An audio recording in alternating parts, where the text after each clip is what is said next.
হেই ভাই লোক, এখন বাজে সন্ধ্যা 6টা বা তার আশেপাশে। একরকম উদ্দেশ্যহীন ব্লগে আপনাকে স্বাগতম।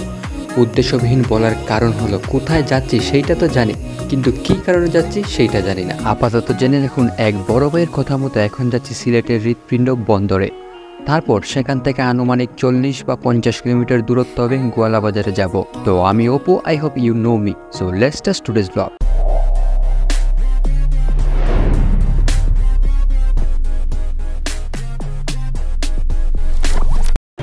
তাহলে আমাদের গড়ি থাকার কথা, গড়ি কই গেল?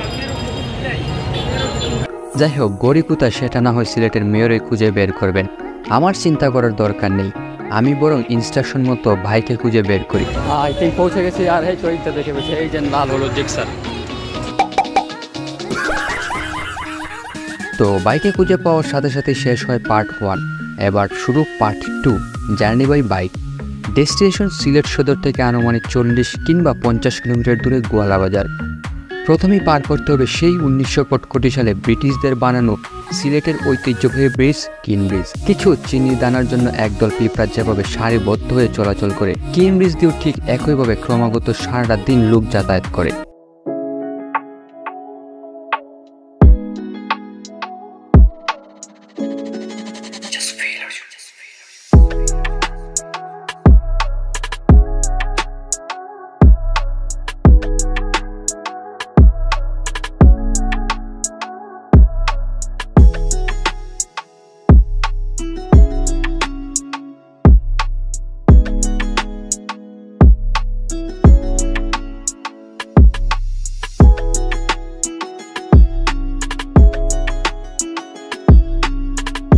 আফসোস, বর্তমানে বাংলাদেশের সবচেয়ে সুন্দর bus terminal Sylhet bus terminal, আর সিলেটের থেকেও এখনো ভালো করে ঘুরে দেখা নেই।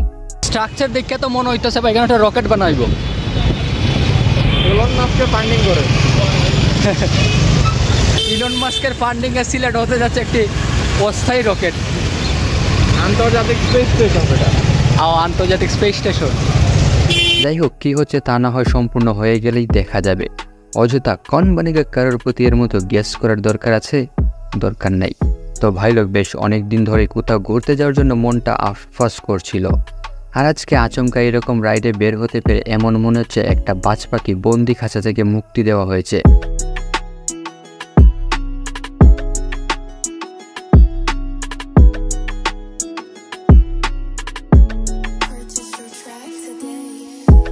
ফিসে যাওয়ার দুলার মাঝে স্নান করে কি কথা।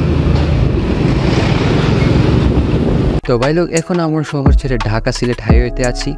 যা বুঝতে পারলাম, হাইওয়েগুলো ধুলোর সমুদ্রে পরিণত হয়ে গেছে, আর এই হাইওয়েগুলো যেন কেবলমাত্র ট্রাকের জন্যই বানানো হয়েছে। আমরা বাইক নিয়ে এসে বোঝানো খুব বড় অন্যায় করে ফেলেছি।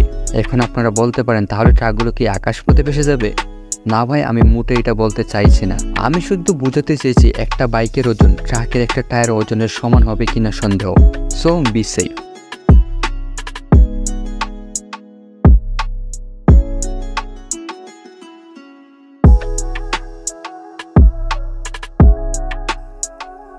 তো ভাই লোক, আস্তে আস্তে আমরা শহর ছেড়ে অনেক দূর চলে আসলাম। দিনের বেলায় অতটা বোঝা না গেলেও রাতের বেলায় বোঝা যায় ফিলিং স্টেশনগুলোর নিজস্ব একটা সৌন্দর্য আসে। আসলে রাতের বেলা চারপাশে কি আছে না আছে আমি নিজেই দেখতে পাচ্ছি না, তো আপনাদের কি দেখাবো, তাই ফিলিং স্টেশন দিয়েই কাজটা চালিয়ে নিলাম। আমার মনে হয় এটা একটা পর্যটন কেন্দ্র বানাইতে আসছিল, কিন্তু ফ্যামিলির চাপের একটা ফিলিং স্টেশন হয়ে গেছে। তো ভাই লোক, হাতে সময় খুব কম, তাই আসার সময় জায়গাটাকে এক্সপ্লোর করব। আপাতত চলতে থাকি। তো ভাই লোক, এখন আমরা আছি গোয়ালা বাজারের সামনের দিকটায়। কোথায় যেতে হবে ভাই সেটা বসে বসে জানার ট্রাই করছেন।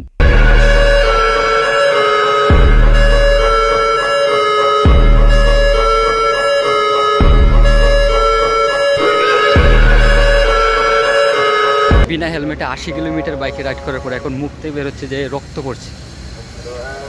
তো ভাই লোক, এখানে আসার আগে যা ভাবছিলাম, গোয়ালা বাজারে আসার পর আমার সেই ভাবনাটা একদম ভেঙে চুরে চুরমার হয়ে গেছে।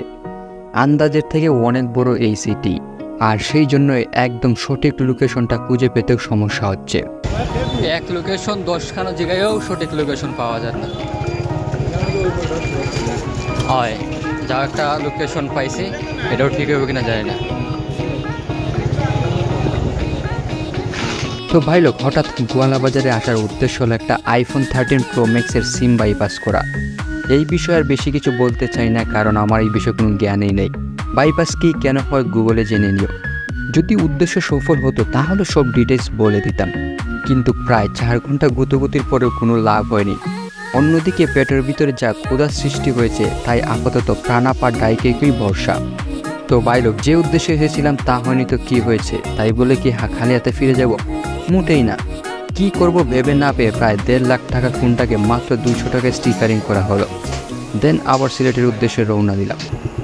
তো ভাই লোক, আসার সময় বড় ভাই ড্রাইভ করে এসেছিল, আর এখন পালা আমার।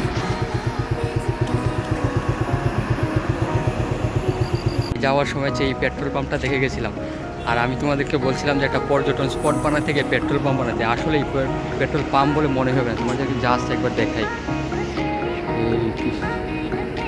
ক্যামেরায় কতটুকু দেখা যাচ্ছে আসলে বুঝতে পারছো কি না জানি না, তবে সামনাসামনি দেখতে পারলে অস্থির লাগে একদম।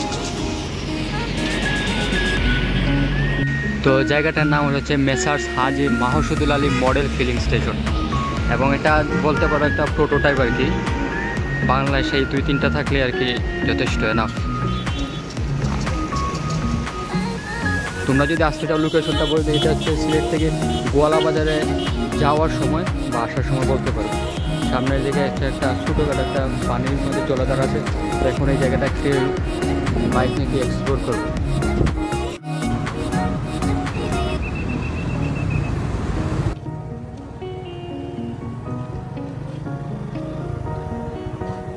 তো ভাই লোক, পাম্পটা এতটাই ভালো লেগেছে যে এখানে অনেকগুলো ছবি আর রিলস বানিয়ে নিলাম। তো এত করতে করতে প্রায় অনেকক্ষণ দেরি হয়ে গেছে, তো আর দেরি করা ঠিক হবে না, তা না হলে আবার রাত ফুরিয়ে যাবে। তো শেষ একটা চক্কর মেরে ভাবছি চলে যাব।